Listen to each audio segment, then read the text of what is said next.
अमवा के डाली ही लेला, जब तू अंगना में आई ले। पायल के छन छन सुन के दिलवा हमार धैले।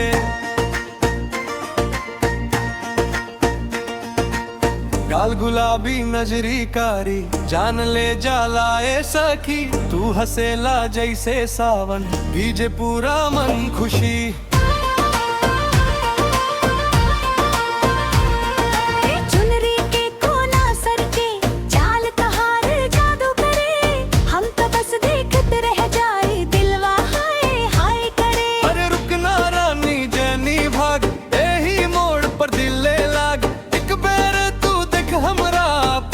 मच जाए आग आग आग, दिल लाग गइल अमवा के डाली।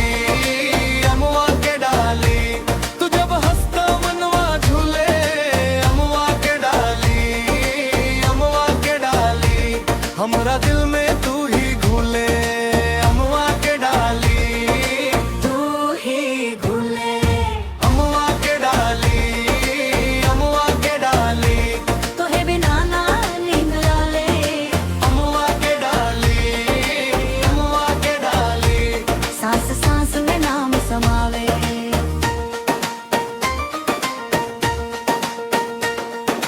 गांव के मड़िया छोड़ के तू शहरों से आइल बाड़ू।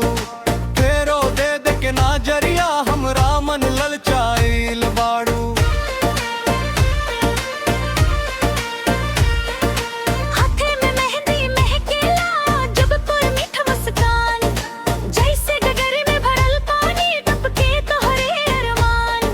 ढोलक बजे ले भीतर में, जब तू कातिल लुक दिखाओ। हम तक वो ना संभरी ऐसे जियरा लाल चाव। धीरे धीरे पास आव, हमरा धड़कन तेज भइल। ए गोरी, तोहरे हंसी से सगरो मौसम मोहाइल। पासा मौसम मोहाइल अमवा के डाली। अमवा के डाली, तू जब हंसता मनवा झूले।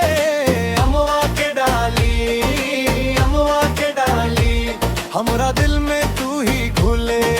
अमवा के डाली, तू ही घुले।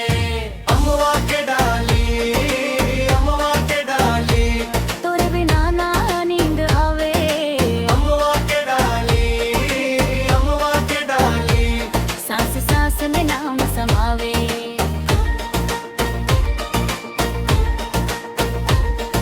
रात भर के बतिया नाही आँखिन से सब कह द। हाथ थाम के चल संग में दुनिया के फिक्र बह द। छोटे छोटे सपना हमरो तोहरे संग सज जाई। गाँव के चौक पर देख प्रेम नई ढंग मची जाई। मची जा प्रेम नई ढंग अमवा के डाली। अमवा के डाली, तू जब हंसता मनवा झूले।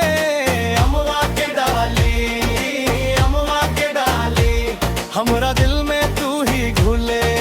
अमवा के डाली, तू ही घुले।